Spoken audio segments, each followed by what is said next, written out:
So for that, you need to ask politely to other VPs, what are your area of focus? I may not be able to help you right now, right? But what is your area of focus? Just out of curiosity. It will hardly take 10 seconds or 15 seconds. People will, hang up on your face. They will shut you down. They will say, fuck off. That's okay. But if you keep on doing that, you will have that understanding, okay, this is what people are thinking. So, for example, I am an SDR, right?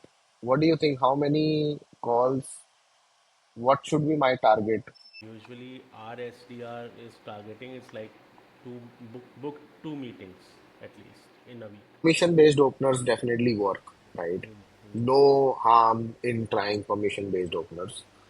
But if you want to stand out from the crowd, right? I have four different ways of doing this. Number one is what I mentioned is the ego stroke.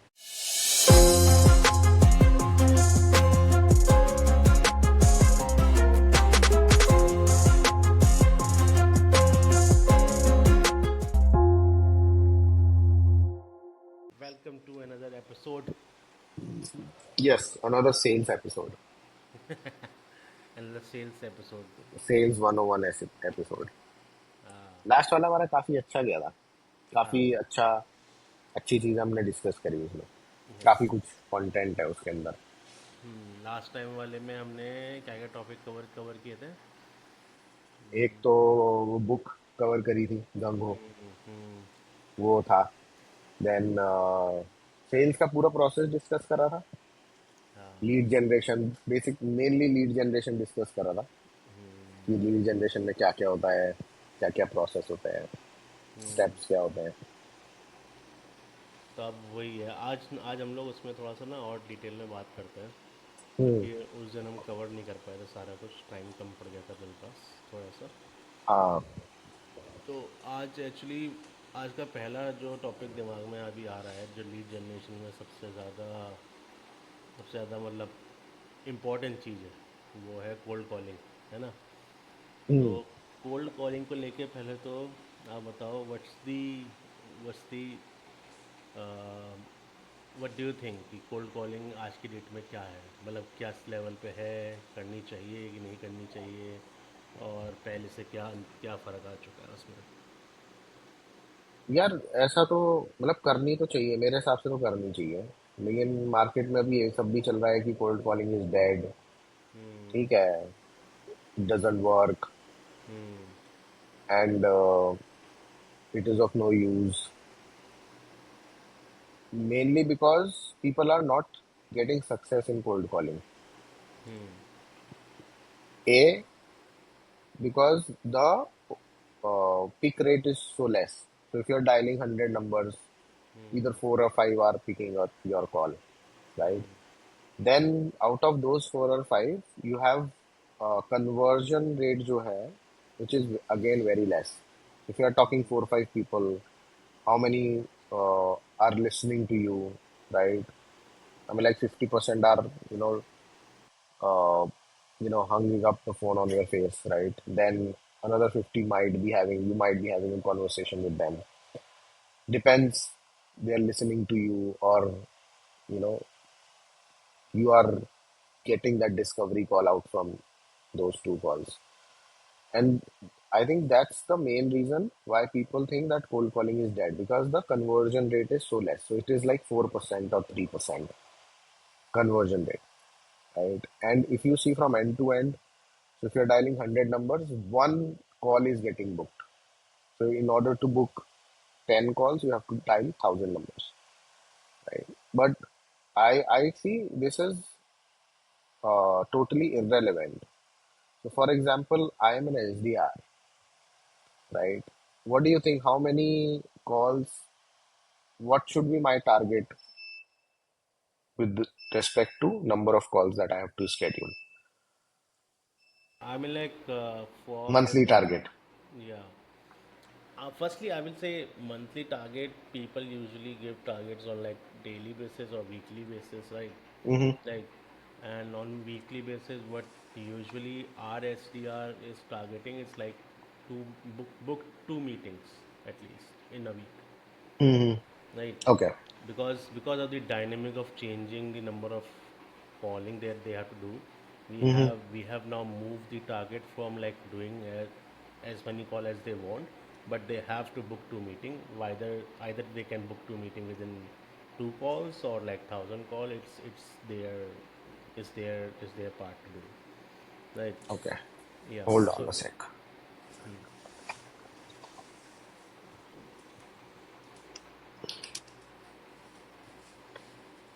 Okay. So what you are saying is two calls per week, two meetings. They have to two book two meetings per meetings week. Huh? per week. Two Yeah. meetings booked per week. Yeah. Okay. So for that, they even if somebody is getting two meetings out of 10 calls or 1,000 calls, doesn't matter. But you need Yeah. two meetings a week. Okay, let's do a quick math now. You need two meetings per week, right? If someone is dialing 100 calls a day, right, doing it correctly, I'm pretty sure they can easily book one meeting per day, right? That becomes five meetings per week, right? Which is good. Yeah. See, what happens is when someone says yes, right? If a client says yes to a SDR, they will book that. Before booking the meeting, they have to qualify that person, right? Hmm. So out of those five, two or three will be person that is not like our Not ideal, qualified. yeah, not our ideal client, or like Hmm. we don't target those industries. Hmm. So so which when I am saying two meetings, those two meetings will be qualified meetings Okay. from their end. So for that they have to like there is a 3:1 ratio, right? Hmm. If you have like three successful calls, initial call, one of them will be booked in a meeting Hmm. on an So average. you mean two SQL per week, Yeah. right? Sales qualified lead, or and two that becomes your meetings, right? Or let's say five. So here is the thing, like which we discussed in our last podcast is if your data is correct, if your market research is correct, if your lead generation team has done the qualification after the market research, for example, you got 10,000 companies, you have screened those companies, understood who's your ideal audience, are target audience, and then out of those 10,000, you have selected 1,000 or 2,000 or 4,000, whatever number you have got. So if you are doing that, then it becomes very, very uh, easy to say that whatever calls you will book, whatever people or like how many people you are calling, for example, 10, 15, or 100, those all are your target audience. The only difference becomes is like whether they are agreeing for a meeting or not, right? So if you do the band strategy before uh, as well, right? When you screen those leads, and of course you have to do it later on with your point of contact as well. It becomes where your process becomes refined. So it is you are optimizing your process so that whomsoever you are speaking are your ideal audience. Just that they may be available right now in this week or maybe not, right?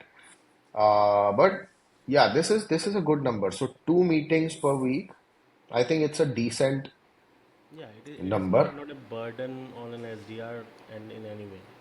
They can easily Yep. book if it is a good SDR, he can or she can easily book a two meeting, and in that way we also give them a leeway, right? If they are able to book those two qualified meetings in first 2 days of a week, the rest of the week they can leisure it out, or they can book the meetings for other weeks as well.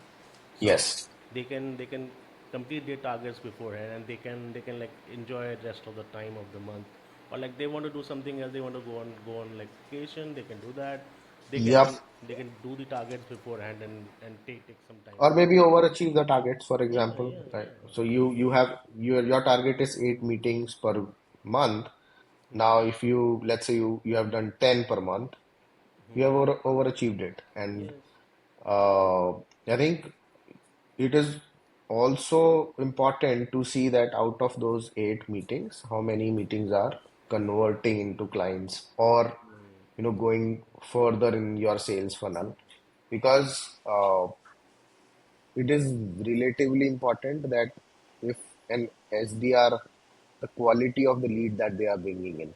So they might be scheduling 10, 15 calls per month, but if half of the calls are not relevant audience to your business or your product, it becomes useless, right? Those leads are useless, and everybody's time is going into vain, because a lot of effort goes into generating lead, right? And also into doing those discovery calls, sending proposal, and all of that stuff, right? So yeah, so I think this is a good target. So 100 calls a day, or whatever calls a day, that the focus is on the outcome, Yeah, see, right? what I am doing right now is like, for if someone new starts with our firm, that person I will give them the leeway, or give them their upper hand. Like they have to like book two meetings, and they can choose a way or direction they want to go in. And Hmm. for first week or two, he will or she will they will try on their end, and if they are not able to meet that target, then we will tell them, like, okay, now do it our way. I will tell you, do these number of calls, then do that. Hmm. And if you are able to achieve those targets, then the process will be like, now, okay, if you are getting the meetings on the like number of calls which I have told you, stick to it. But Hmm. if you can qualify your leads beforehand, and you have that data pre-qualified, and you have a good hold over it, then I won't be asking you to do 100 calls. It always Hmm. depends from salesperson to salesperson, right? And uh, and there are salesperson who will book meeting for the namesake of it Yeah. sometimes, right? So we have to keep account for that as well. So you don't know, you don't know. He will say that I got three meetings for you, but when you talk to those person, it is Yeah, they are basically of no good. I mean, like, I call those leads as, I mean, like, say, lead gen folks scammers, right? I mean, like, you are generating 5, 10 meetings per month, but if none of them are converting, or yeah. if your account executive is coming back to you saying that these are not relevant leads, your whole month is gone. Yeah. Zero. It doesn't matter you have booked 10 or 50 calls. If they are of no use to business, they are of no use as meetings as well. Yes. So I agree with this. Okay, so let's move one step ahead. So cold calling is definitely work. So your sales SDRs do cold calls, right? Yeah. Okay. They have their Uh, targets. They can. So what do we have, like freshers, right? Who mhm, doesn't have previous experience before this company. mhm. So we do provide them with the list of companies, with the contact details, and they have to sometimes they have to qualify those contacts, Mhm. and they have to do certain number of calls per day, so that Okay. they can meet those targets, because we have to handhold them and for like month or two, and guide them the process from scratch.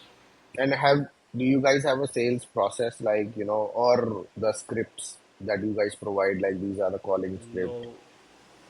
See, initially when I started in 2015, right, there was sales scripts everywhere, right? Every Mm-hmm. company had their sales script. Now, because of AI and everything, people usually find their own sales script. See, Mm-hmm. everyone speaks in a different manner, in a different tone. So a single sales script won't be working for anyone. Mm-hmm. So they have to modify their own. See, once they start calling, right, we will give them the basic idea that these are the 4 5 major bullet point you have to hit, and try to do it. Firstly, try to do it with a B level clients. Mm-hmm. Okay. And refine your sales pitch. Once you have refined it, then target the A level clients, which are like, from whom we can definitely get a business out of, right? Okay. So for a new salesperson, it's always like, target the companies which you know you won't be getting any business out of, but you Hmm. can refine your sales pitch in from those calls. Once you're Okay, so you refining, guys don't do role playing? we do that, but see, a real market scenario always comes from a real call. We can do as many role play, but at the end, we all are sitting on the same floor, and we are like we know each other, right? So we know the small mistakes that person is making, and Hmm. might that mistake might not be able to like a unknown person might not be able to catch it, but we are catching those details. But when we ask them to like correct those minute things, it is very hectic for a new salesperson. Like he's catching me on each and everything. So Hmm. we will always ask them, do do the cold calls with those companies where there is no business.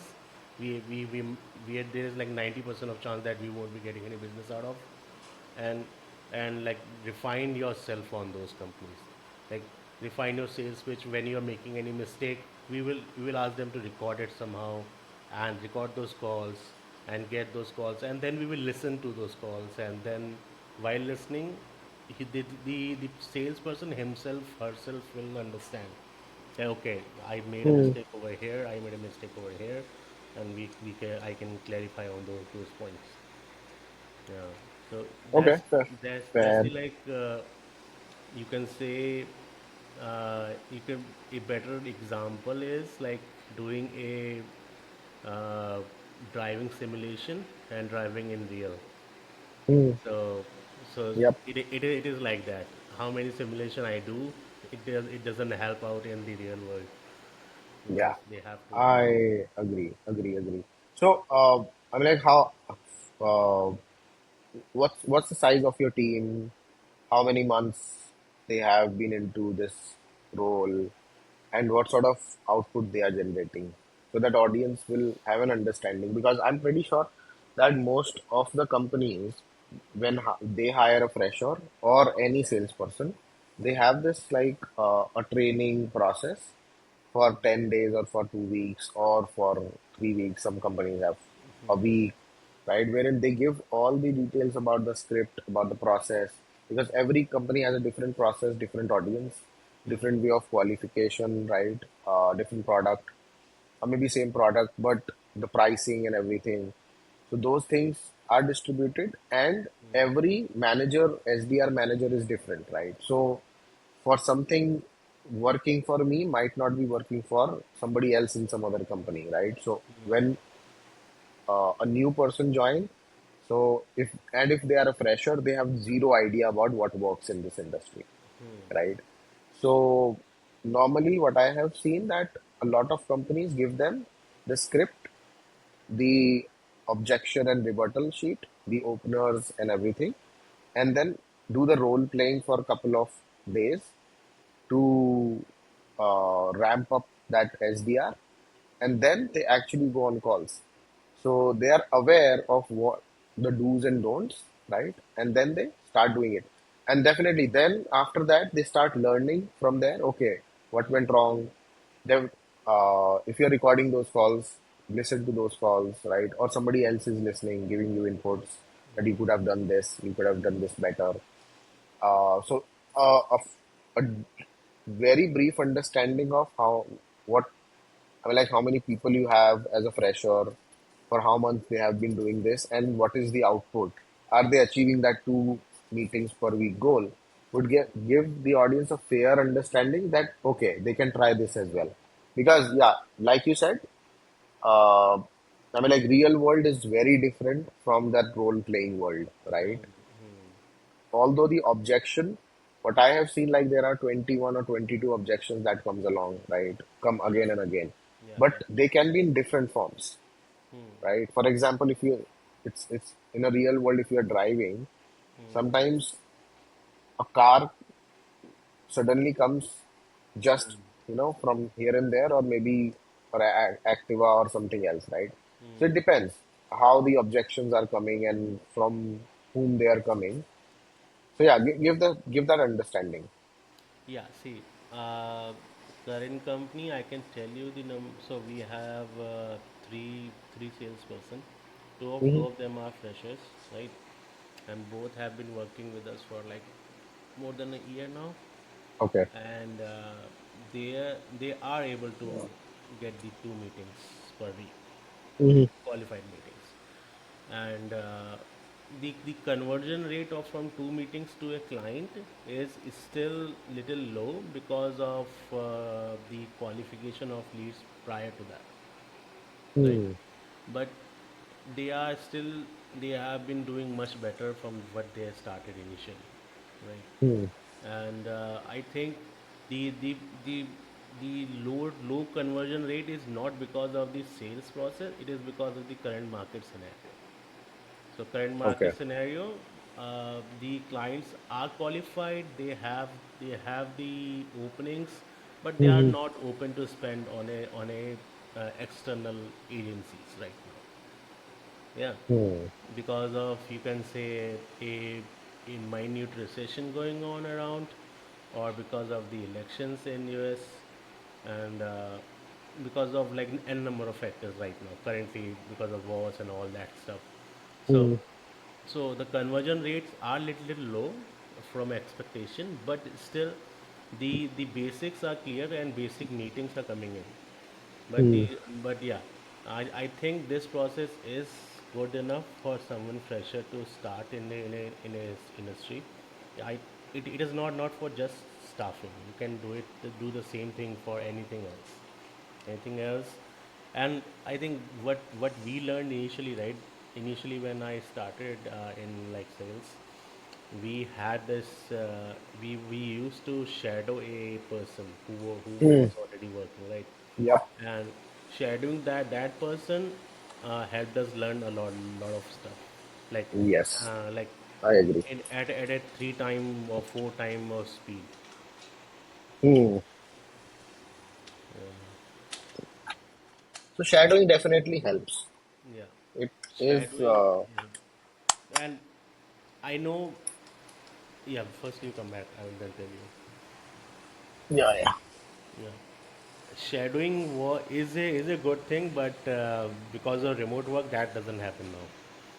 That's that's Hmm. that's the one drawback. I think if someone fresh is starting, they are not able to learn from their seniors, and So I think. in that like, I'm not saying that they are not learning anything. They are able to learn. The speed of learning is little bit slow in a remote setting, as compared to working from an office, because someone is sitting next to you, you can ask multiple things, right? When your senior is working remotely, you will ping him, he's available, then he will respond to you. So yeah, Yes. there's a So little that's a lag. basic difference or basic shift what happened uh, in the industry. Usually earlier peer-to-peer learning was so much. I mean, like every newcomer, be it like fresher or experience, joining a new company was so much dependent on peer-to-peer learning. yeah. You might be sitting next to 10 people and just listening and observing and understanding what they are doing. Very quick way of learning. You just quickly adapt those things that is Yes. happening around you. Yeah. And that's a human nature, right? People adapt the surroundings and start working. Compared to remote, it becomes very important that you train for success. So earlier, you will see a lot of companies why they are afraid of going remote because they don't have set process and SOPs. They were dependent or they were uh, operating because of this peer-to-peer thing. They didn't realize that what if this peer-to-peer is vanished? What will happen? Now suddenly in pandemic that vanished. So people who were in the company from couple of years, right? They survived. New people struggled a lot to understand the working model, the culture. Because if you are not around people, Yeah. you won't be able to understand the culture of a company if you're not around the people. You don't understand the normal verbal cues. You don't even understand the work because people are not working around you. They are working in their homes. You are there. You maybe have one meeting a day or two meetings a day that is about this, work discussion happens. Yes. So, you know, very, very important. It became very, very important that you have SOPs in place so that even if you are there or even if you are not, those SOP are the foundation of that operating system. Doesn't really depend on the person. So that's the foundation. What I have seen, that's the foundation of a remote company. That's the reason I think GitLab has around like 2,700 or maybe 3,000 pages remote playbook. Everything is documented. How to talk, how to walk, what to say, what not to say, how to chat, whom to connect, whom not to connect, what to do, what not to do. Everything is documented in that so that any person joins. If he has any questions, you just control F, check the playbook. You have the SOP, you have the documentation there itself. I am Uh, I am seeing one more thing in US right now or mhm. anywhere. They are doing the companies are like they are fully remote, but they are looking for remote people in a particular area. Like Hmm. if you see if your company is fully remote in Delhi, they will look for all the employees who are Delhi based. Hmm. They can work remotely because they are doing this because they want like everyone to be culturally and like socially be able to meet at some point or like any they can have this relation base between employees, right? So Yeah, now like I have also seen that, yeah. not just in US but in other areas as well. For example, Bangalore or Hmm. Delhi, like you mentioned. So they're open for remote, but only in Bangalore. So Yes. the reason is that they can meet whenever they want. Yeah, and it like opens the possibility if someone is like working within the same team, they want to hang out after office or on the weekend. They can decide, right? They can build their friendship based on that. So that's why So it companies are it doing. is And good or bad both. yeah, In my this is my perspective. It is good or bad both. Good is like, okay, your team can meet. You have a team, 100 people team in Bangalore, they can meet, right? But the bad or the drawback of that is you still have to hire in Bangalore only. You cannot yeah, hire. yes, Versus a company who is like pan India remote, uh, you can hire from anywhere in India. And if you feel like your meeting in person is so important, then do a 3 days, 4 days meet every quarter. I think if you have process, everything is set. You don't need to meet every other week or every single month, yes, right? It usually happens in the startups that are not organized enough. This is what I have seen. No, uh, personal, uh, rants about the startups, but this is what I have seen, that those startups that are not organized, or the startups uh, that are not they don't have this, the founders or the C level people, they don't feel like, okay, that this can be done remotely, that they can run this whole thing remotely. team remotely. It's the inability of those founders, I would say, not the team. Team definitely can work. Yeah, anyone can work from anywhere. That's Yep. the that's the whole point. And what you were saying earlier, right, about like not able to like understand people, like if peer-to-peer connection is not there. So I work on a on a contract with a company, right, in US. I'm the Mhm. only employee in India in their firm. Now Hmm. I have been working there for 2 years now, and still I am not able to catch the verbal cues sometimes. And sometimes what they are talking about is like completely going above my head, or like Hmm. something like, so they all are locally from one area, right? and they have like something going on in that area, and they are talking about it on a meeting. So Hmm. they will include me, but it's like I don't know how can I What's know going on? about, Yep. yeah. What's I so what's happening? so yeah, that disconnect will always be there. So see, in 2 years I not able to fill that gap. So I don't think it is something that can be filled. So Right. I don't think so. You have to fill that gap Yeah, yeah, because what if like if they hire 10 more people in India in yeah. from Delhi NCR and then you guys would be discussing, they would have no clue. Yeah, Same. yeah, yeah. It's just Same. the number of people in New York are more than number of people in India.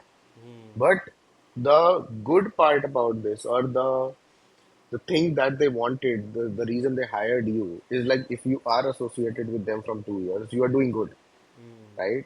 That's then only you can, be in a company for 2 years, right? And that's your job, right? You are doing your job, fulfilling the targets, everything is going on. I mean, like this is something that uh, if someone is saying that okay, I should understand everything of that other culture, it is very difficult to do that, and it takes time as well. uh, One quick thing that someone can do if they really want to participate in that conversation, start reading that local news. Yeah. You can And participate. one funny incident when I initially joined there, right? So I fill my timesheets every week, right? I send my timesheets to them. So I send my timesheet, and in the email I said, so I send it to the owner. I send it to the accountant, and I was in CC as well. So I was like, here is my timesheet. Please find the attached.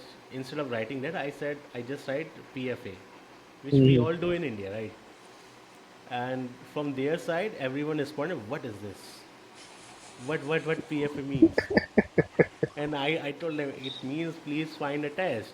And they Hmm. were like, "Oh," and they were like, "Okay, we might be able to use it now." So I was like, there are certain things which we Yeah, learn. which they are not aware of. I mean, like they use a lot of slangs. They use a lot of you know abbreviations, sort of things that we are not aware of, No. right? And this is one abbreviation that they have learned from you. So that's what I'm saying. I mean, like culture is something that you learn. It's a very slow process. Yes. You Yes. observe, learn. You have to give it time, and it is okay if you don't learn it 100%. Yeah. Yeah. That's totally fine. I mean, like you don't have to be involved 100% in the other culture. That's totally okay. Yeah. Yeah. I mean, like the the most so initially what we were talking about, right?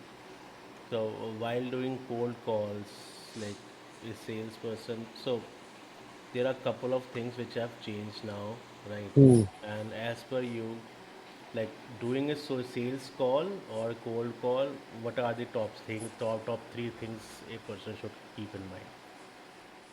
So, number one thing that comes into play is your cold call opener, right? That's the basic.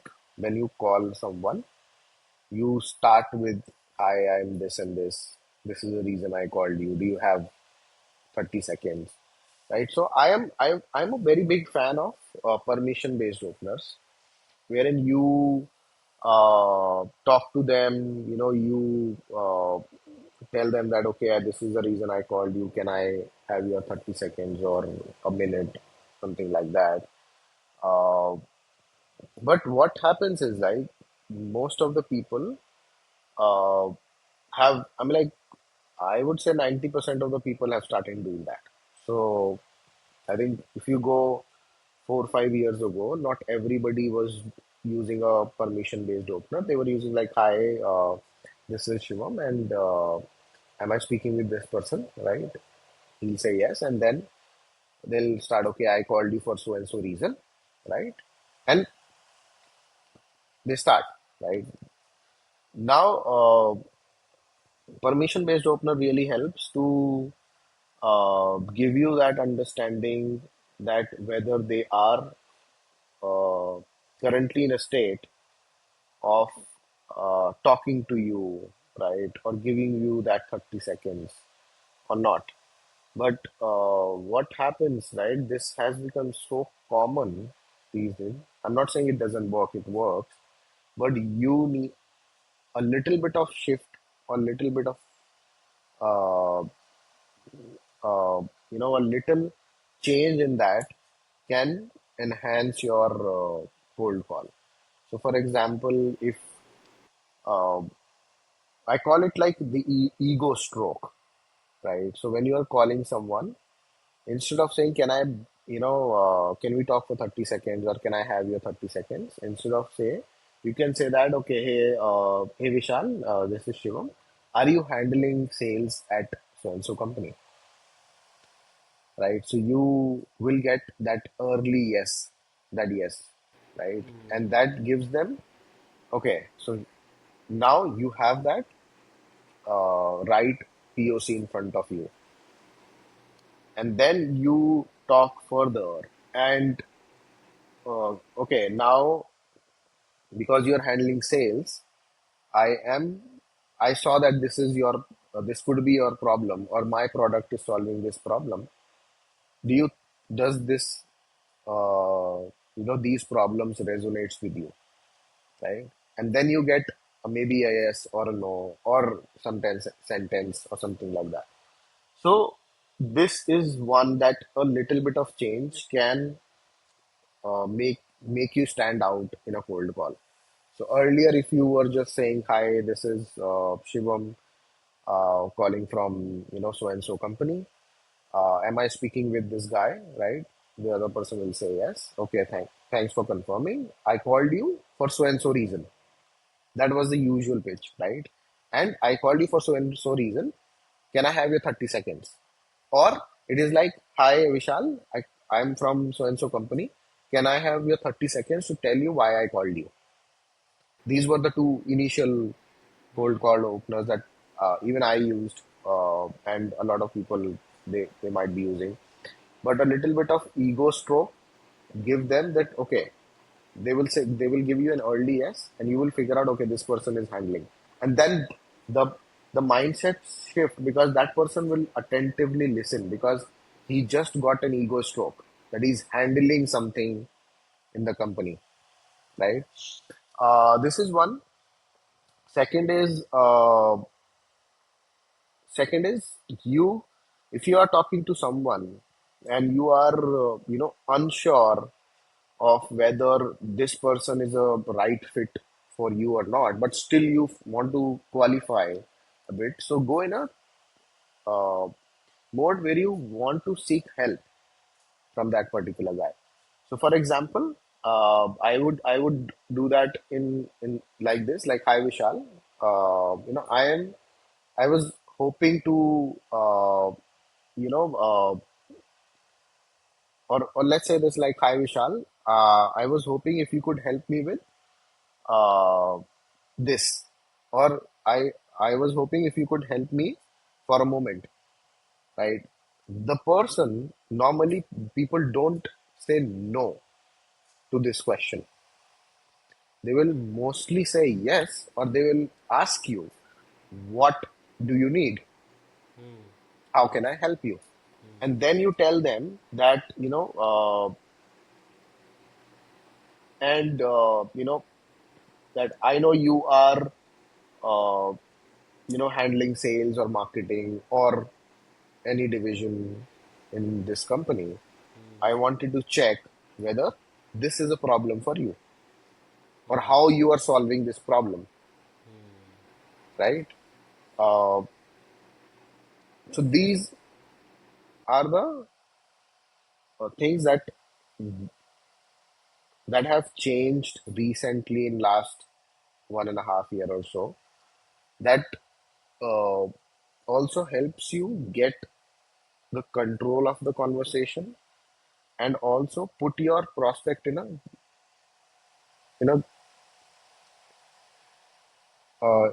in a position where he is helping you out.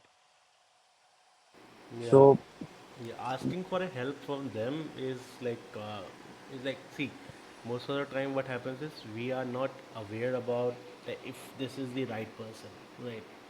Because if a company is like a size of like 5,000 employees, you don't know which is the correct POC for that hmm, particular problem which you have a solution for, right? yeah. So always asking them like, hey, I'm calling for this particular thing, and can you help me out to connect with the right POC for this particular problem with this particular product which I have, right? So normally people don't tell you those names. Yeah, So, they won't. They can actually they can refer you to the department where you can go, or they can refer you to the a like email ID which you can reach out to, mhm, or they can refer you, they can transfer you to their board number where that for that particular department. yeah, but I think that that won't help because the reason being, if they refer you to the whole department again, you have to do that grade of Yeah. figuring out the POC, or board line number doesn't work right, very Yeah. low success rate. So I think so. A is if you're not sure whether the guy whom you are calling is the right POC, just check with them. Are they heading so and so department? Right? Are they the right person to make decisions about this problem? They will quickly give you a yes or no Yes. or a maybe, right? So this thing will you can easily find a way out just by quickly asking them whether they are heading. If they say no, if they say yes, you boom, you got the right person. If they say no, then instead of asking them that okay, can you refer me to someone? Because if they are into different departments, they might not aware of each other. They might not know each other, right? So Yeah. people don't give you the name or number or any contact info or any info about the person whom they don't know. Yeah. So it is again uh, uh,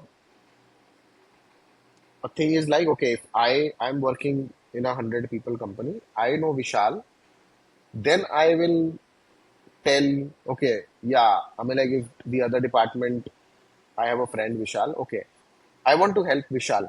But if I don't want to help someone, I would not spend like 30 seconds or waste my time to give someone else an information about my other department that I'm not, I'm like, I don't care about that, right? Yeah. Yeah. And See. I care about Yeah. my time. Yeah. If we Yeah, so the part which we initially discussed, right? So pre-qualifying a lead before calling them, right?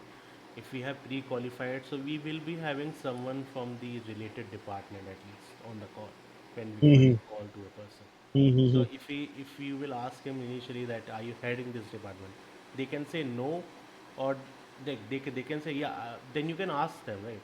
Are you working in Hmm. the same department, right? Hmm. Try to get as much information out of that person, right? If they Hmm. say yes, we are working in the same department, so are you the person whom should I reach out to for this particular thing which we have, like whatever you want to reach out to that department for, right? And Hmm. if that person says like I don't make the decisions, so can you guide me to the process where I can talk to someone who is able to make this, like who can like help me out with this process further. So they might not able to give you the person name, or like they can say okay, you have to talk to the what's the help desk number. They can guide you further on this. So you have to gather the detail as much as that from that person, and if they are able to give you at least a name, or the designation of a person who is heading that department, from there you can move forward. But if you are completely off the target, if you are completely like reaching out to a different department, asking for a different department person, then your pre-qualification of that lead is wrong for calling that person. So So yeah. that I agree. So pre-qualification is definitely important. But what you are saying is that if, for example, let's understand this with an example. So, for example, you and I are in staffing. Let's take in a staffing example. We are reaching out to a company, and we have figured out four POCs. One is the engineering manager, and the other one is like the HR, or and the other two are like the other. And you got connected with the engineering manager, right? You ask him like, "Are you leading the engineering department?" He will definitely say, yes, I am," Yeah, right? yeah. And are you taking care of the hiring as well? That would be another question. He'll say no, right? I'm not doing that. For example, let's say he says no, right? And and then what you ask him like, okay, please tell me whom I should reach out for that and then, right? And for example, he gave you that, okay, the HR is doing that, Yeah. right? Yep. Yep. So So this what? is what you are referring to. Yeah. No, no. I'm like, what I can give you an example. I reached out to a VP of engineering of a company. He was Mm-hmm. hiring for a position. He posted it on LinkedIn, right? Mm-hmm. And when I asked him, I like, is this a position you are hiring for? Are you like handling the interview process and all that? So he said, I'm not like in the hiring process initially. So Mm-hmm. I asked him, can you guide me? Whom should I reach out to? He said, Mm-hmm. I can't give you the name, but I can check internally from my end. Mm-hmm. Right. He said, see, the main thing is main issue is like privacy of data within the company, right? They won't give you the name. But if they are hiring for a position, So did that guy give you, well, no, checked no, and yeah, responded? he checked with the internal team, with the hiring team, and then he got back to me. So I had to do a couple of follow-ups with him after that. Mm-hmm. But at the end he came back to me. He said that, okay, so I spoke to the hiring team and we are good for now. But later on, if something else comes up, Mm-hmm. they definitely reach out to you. So here is the problem. That's uh, the major problem that I see in this particular way of asking help is that because the other person is for A is they are not ready to invest time because they don't know you. Yeah. B is even if they check and they don't have authority, people will not tell them, and they don't have that. How can they check? So, for example, I'm working in a 1,000 people company, right? If I want to ask certain thing about certain department, nobody will tell them me. Ah. Nobody will tell me about those things, right? They will ask me, okay, what do you want? I will say them, okay, a person reached out to me asking this.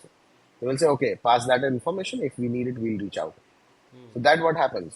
So for me, this particular way of reaching out or asking help, I've tried this, but never worked for me because nobody got back to me. I didn't got anything. Even if the people are getting back, I was getting the similar response that you got, right? So instead of this, while so much failure using this, right?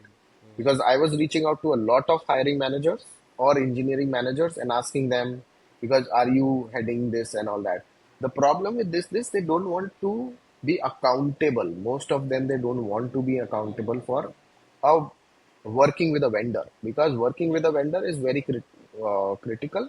Plus, it is very subjective.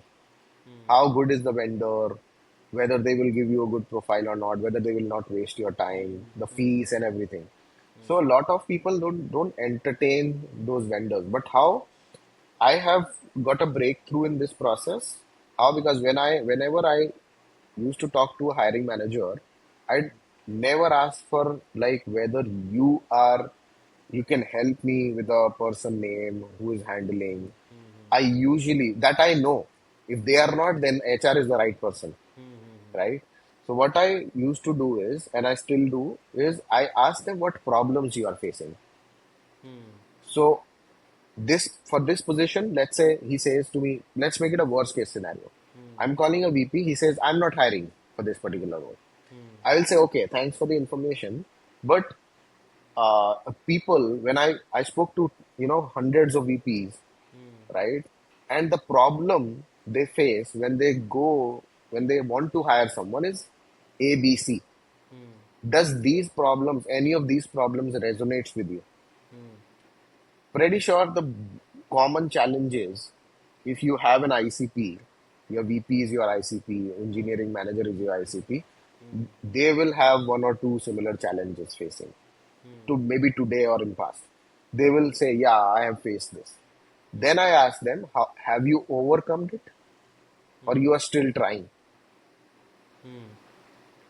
From there, I don't even ask from where I can get an entry. I want to understand the problem because those people are the right POC to tell me what the problem is. Because if they want to hire a software engineer, HR doesn't know what pain, how much pain a VP or an engineer manager is going through if the hiring process is taking 90 days. HR is like, okay, I'm not able to hire or people are not coming. They are not aware of the pain that an engineering manager is going through because of the product is they are not able to launch a new feature or maybe not able to have a robust backend or whatever. That pain only an engineering manager or a VP of engineering can tell you.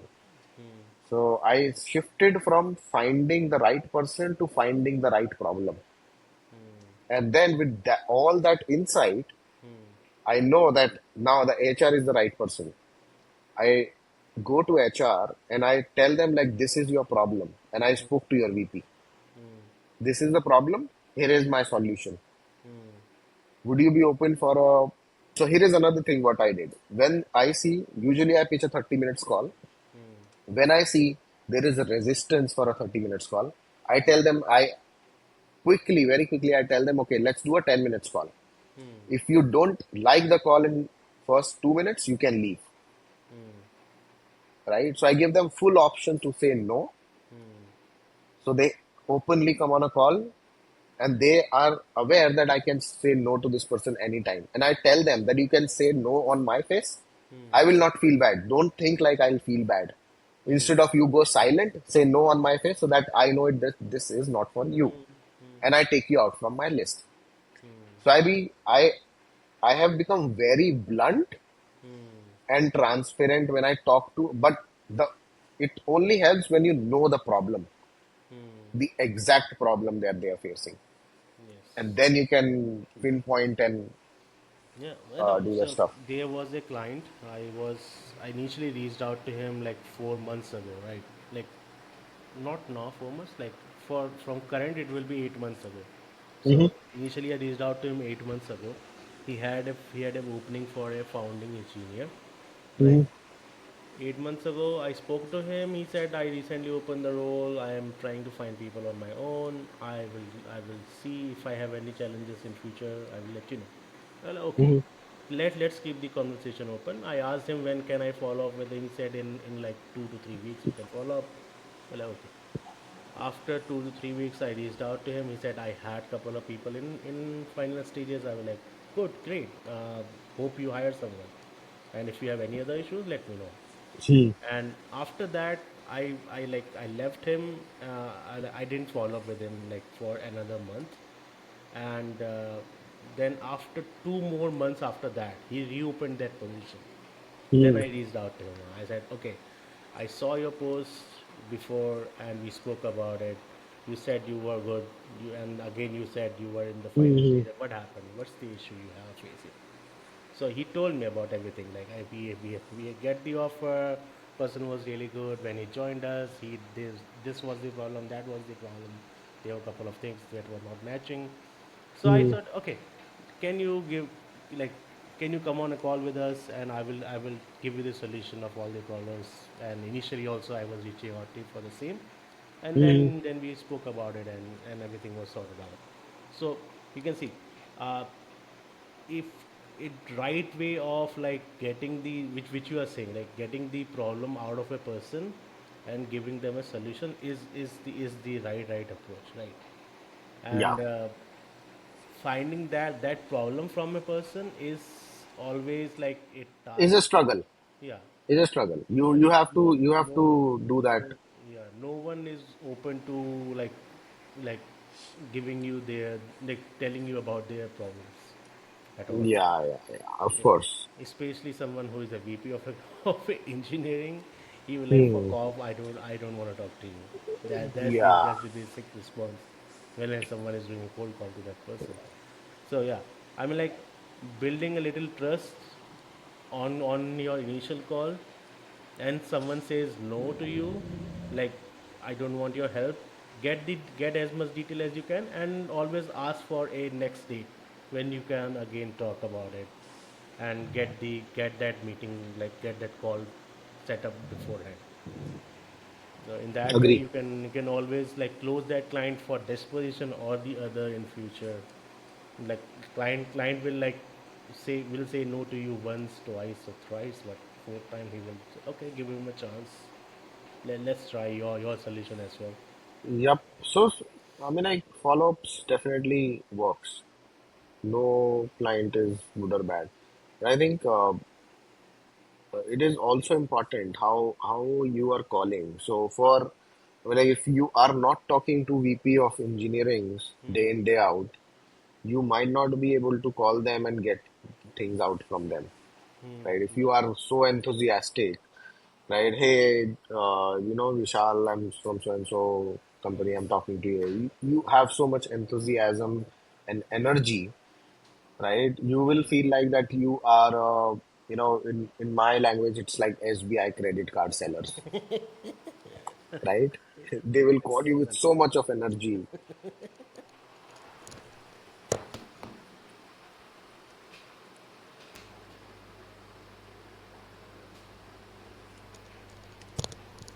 Sorry, my laptop was dying. So the SBI credit card seller or any credit card company seller, they call you either with zero information, either with so much of energy that, buy this, buy that, this will give you this, right? But when you're talking to manager or above, right, those guys are very composed, calm. So if you are talking to them, better that you talk to them like slow down a bit and have some bass in your voice so that the other person can understand, yeah, he is not lying in front of my face. Even if you lie. So there is a term in sales, fake it till you make it, right? So you have to fake a little bit of it. That yeah, I mean like I talk to VPs, right? And this is how you build trust. They can even ask you like, which VP have you talked to? So you should have one or two names quickly in front of you, right, with you. And I usually talk to them about these problems, right? Are you also facing these sort of problems? Or these are I have been talking to like 50 VPs in last month. These two are their area of focus. Is the same for you, right? So this will give them trust and also value that you are also giving them a scoop. And okay, this guy is telling me like what other VPs are focusing on. So when I spoke to a lot of VPs in 2022 and 3, they were all talking about digital transformation. Every other company was talking about how internally we can become more digital, to use the products, not to use papers, right? All of that. So that one thing helped me a lot in my conversations with anyone, any engineering guy, because everybody was talking about that. Everybody was thinking about doing that thing. So they knew that this guy is definitely speaking to some VPs, right? He's not faking it. Yeah. So you should know the trend. You just have to speak to 100, 10, 50 or 100 VPs and just get one thing out of that. Everybody is focusing on this one thing. And then just tell the other VPs that everybody else is focusing on one thing. Are you also focusing on this thing? It's so easy to do that. But for that, you need validation. Yeah. So for that, you need to ask politely to other VPs, what are your area of focus? I may not be able to help you right now, right? But what is your area of focus? Just out of curiosity. It will hardly take 10 seconds or 15 seconds. People will, hang up on your face. They will shut you down. They will say, fuck off. That's okay. But if you keep on doing that, you will have that understanding, okay, this is what people are thinking. Even if a 10 or 15 answers would give you enough information that what is going on. Then with that information, you can talk to the next 50 people. Yep. So let's sum it up. So for cold call openers, so permission based openers definitely work, right? No harm in trying permission based openers. How you do that is very easy. Like, hi Vishal, I am from so and so company. Uh, can I have your 30 seconds so that I can tell you why I called you? Or the other way is like, okay, hi Vishal, this is Shivam from so and so company. Uh, I called you for this thing. Can I have your 30 seconds? Right. So these are the two ways. But if you want to stand out from the crowd, right, I have four different ways of doing this. Number one is what I mentioned is the ego stroke. So now what you do is like, hey Vishal, are you heading the sales department at so and so company?